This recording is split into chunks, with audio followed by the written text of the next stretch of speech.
Exam के लिए एक और बहुत बढ़िया question Newton's law of motion से। देखिए मोशन ऑफ कनेक्टिंग बॉडीज से देखिए हमें यहाँ क्या करना है, इस सिस्टम के अंदर टेंशन और एक्सेलरेशन कैलकुलेट करना है। तो देखिए सबसे पहले मैं बात करता हूँ, यहाँ पर टेंशन कितना डेवलप हुआ T1, और इसी के लिए एक और टेंशन बनाइए T1, यहाँ टेंशन बनाइए T2। पूरा सिस्टम में यहाँ पर कंटिन्यू है, इसलिए इसको भी क्या बनाएंगे T2, और साथ में कंसिडर कर रहे हैं कि ये जो पुली है ये फ्रिक्शनलेस और मास लेस है। अब हमें कैलकुलेट करना है T1 T2, और साथ में हमको कैलकुलेट करना है एक्सेलरेशन। एक्सेलरेशन का डायरेक्शन इधर किधर होगा, डाउनवर्ड, और इस वाले के अंदर किधर होगा, अपवर्ड। अब यहाँ पर देखिए इसको कैसे सॉल्व करना है, थोड़ा बहुत एलिमेंट्री नॉलेज आपको होगा ही।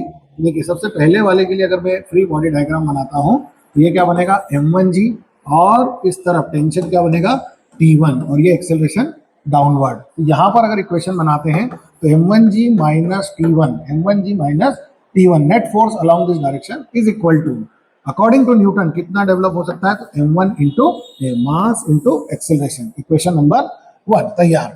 अब अपन बात करते हैं सेकेंड इक्वेशन के लिए।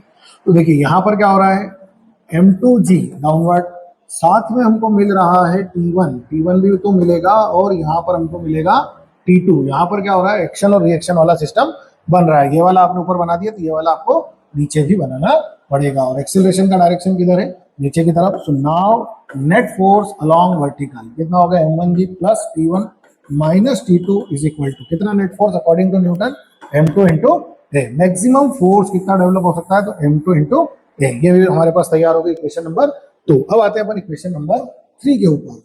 इक्वेशन नंबर 3 देखिए, बिल्कुल 2-3 मिनट में ही सॉल्व हो जाते हैं, बहुत ज़्यादा दिमाग लगाने की जरूरत नहीं है। अगर आपको इक्वेशन बनाना अच्छे से आती है तो ये हो गया आपका T2, और ये हो गया एक्सेलरेशन की डायरेक्शन। जिधर एक्सेलरेशन की डायरेक्शन होती है उसके हिसाब से कैलकुलेट करना है। सो T2 माइनस M3G। अब एक्सेलरेशन की डायरेक्शन ऊपर की तरफ है, यानी ब्लॉक ऊपर जा रहा है, और मैक्सिमम कितना डेवलप हो सकता है, M3G। अब यहाँ पर आप देखिए क्या क्या अननोन है, तो आपको एक्सेलरेशन कैलकुलेट करना है, T1 कैलकुलेट करना है, और साथ में T2 कैलकुलेट करना है। तो जितने नंबर ऑफ अननोन से उतने ही नंबर ऑफ इक्वेशन है। आप तीनों इक्वेशन को सॉल्व कीजिएगा, आपका आंसर आ जाएगा। Thank you.